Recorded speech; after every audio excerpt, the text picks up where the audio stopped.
राज्य सरकारने अर्थसंकल्पात मुख्यमंत्री माझी लाडकी बहीण योजना याची घोषणा केली। या घोषणेनंतर राज्यभरातून महिलांनी योजनेसाठी अर्ज करण्याची गर्दी केली। मध्य प्रदेशच्या लाडली बहिणा योजनेच्या धर्तीवर राज्य सरकारकडून मुख्यमंत्री माझी लाडकी बहीण योजना लागू करण्यात आली आहे।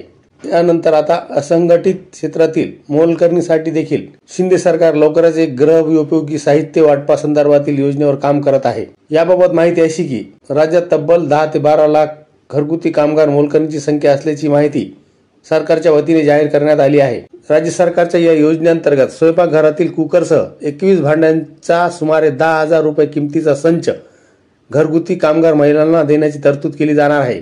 अशा संचांचे वाटप होणार असल्याची बातमी संभाजीनगरच्या काही भागात पसरल्यानंतर एकच गर्दी उसळल्याचं पाहायला मिळालं। मात्र संच वाटप केवळ नोंदणीधारक घरगुती मोलकरणींना होणार असल्याची माहिती मिळताच गर्दी ओसरली। त्यानंतर अनेक महिलांनी मोलकरीण म्हणून अधिकृत नोंदणी करण्यासाठी महिलांची धावपळ सुरू झाली। बांधकाम क्षेत्रातील कामगारांसाठीची भोजन योजना आणि कामावरील साहित्य संच वाटपाच्या धर्तीवरच नोंदणीकृत घरेलू कामगार मोलकरणीसाठी 10,000 रुपये किमतीची भांडी, कुंडी, कुकर आदी साहित्याचा संच देण्यात येणार आहे। दिवंगत आर पाटील उपमुख्यमंत्री असताना 10 लाख घरगुती कामगारांची संख्या असल्याची माहिती विधिमंडळात देण्यात आली होती। त्यानंतर तत्कालीन कामगार मंत्री हसन मुश्रीफ यांनी शिक्कामोर्तब केले। आता 12 ते 13 लाख घरेलू कामगार असून त्यात 99% महिला आहेत।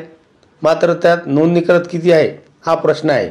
आता घरेलू कामगार असणाऱ्या महिलांना सरकारकडून या योजनेची लवकरच घोषणा करण्यात येणार असल्याची माहिती आहे।